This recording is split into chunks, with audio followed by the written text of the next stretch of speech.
Okay, so we can see that we have two equivalent models linking the population size of a city, P, and the rank that it possesses, first, second, third highest population in that particular country.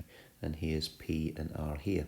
You can see some similarities, of course. This number obviously stands out as being common in both equations, but obviously this number doesn't seem to directly be the same as this, but there's a way of making the two equations identical. In fact, they are identical, they're just in different forms, but we can work through some steps so we can change the logarithmic equation here, which is a straight line equation, into the one below.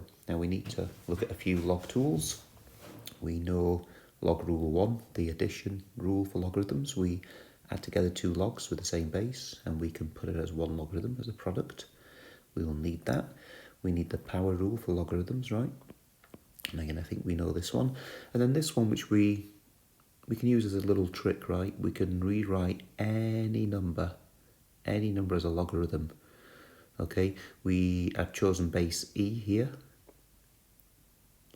And when we interpret this logarithm here, e to the power of 12 has to be e to the power of 12, right? So basically we can take any number and write it as a logarithm. We just put that number as a power, and as long as we have base and number here the same, we're good to go. So let's bear in mind those tools and let's go down here. So now from here to here, I'm going to employ the power rule to this piece, right? Because you can see that's a number times in by log r. And I'm going to use the trick of changing a number into a logarithm here. All right, so you can go and try that if you want to pause the video. And so on the left-hand side, still log of p. And remember, we're going to use the power rule first for this section. So let's go ahead and do that.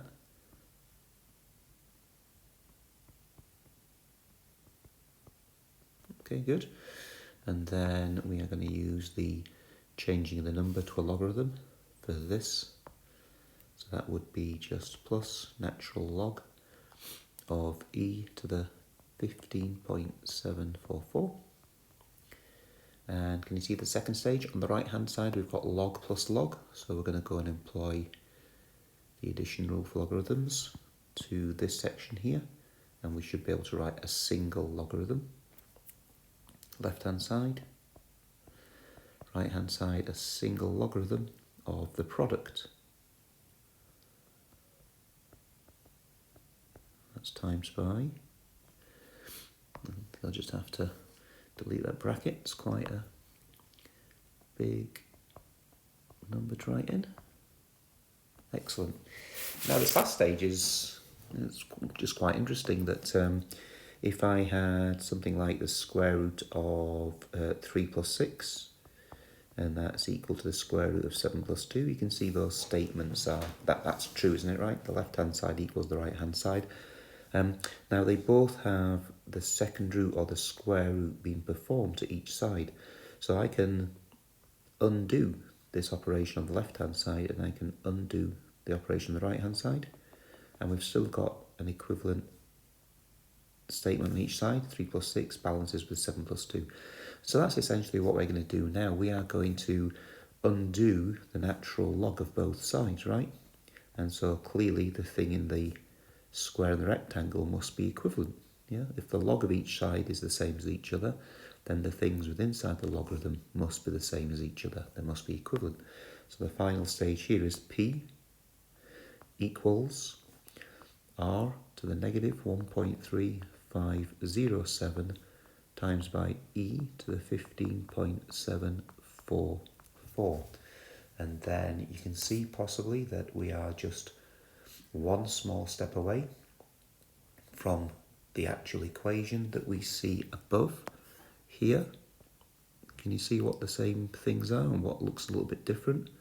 We've got the r to the negative 1.3507, and then this guy here, e, to the 15.744, that should correspond approximately, right, because we've been rounding decimals, to this one here. And of course you can go try that out on your calculator. I won't show mine on the screen, but I'm going to type in e to the 15.744,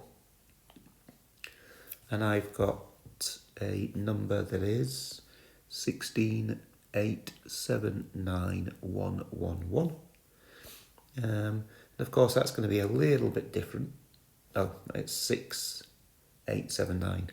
I don't know why I put that little one there. Let's just delete that.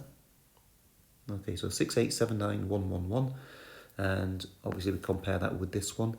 Now, of course, there's going to be slight differences, isn't there? This is 1, 2, 3, 4, 5, 6, 7 sig fig, 1, 2, 3, 4, 5, 6, 7 sig fig, and there's a little difference, isn't there? But that's because of the rounding from the decimals.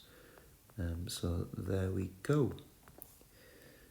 So that's how to change a log-log graph. So we plotted logarithm against logarithm of the original data. We got out a straight line graph from it, and then we managed to transform with a few nice logarithmic steps the one form of the equation into the other form, the power equation form. Now you can use either of these equations to answer questions, right? What if we had something like a city ranked 6th, use the models to see what the model says would be their population size and compare it with the actual population size, right? Just see what percentage error that the model gives. So we could use either of these models. If we used this model, of course, we just feed R in straight away, 6. We do this to it, and out comes the population. So that's the model we definitely use. However, you can substitute 6 into this model, right? What you do first is you take the natural log of 6 first, then you times it by this, then you'd add this, and your answer would be log p. So then to get back up to the answer for p, we'd have to inverse log the answer p. It'd be more complicated, right? And it makes sense that if you're given an r value, you would definitely substitute it in here. But what if you said, well, the log r equals a number 2.1? Well, then maybe you would substitute that in here, and then you get an answer for log p, and then you'd go back to the p value here. So there's a way of using both equations, right, to make a link between r and p.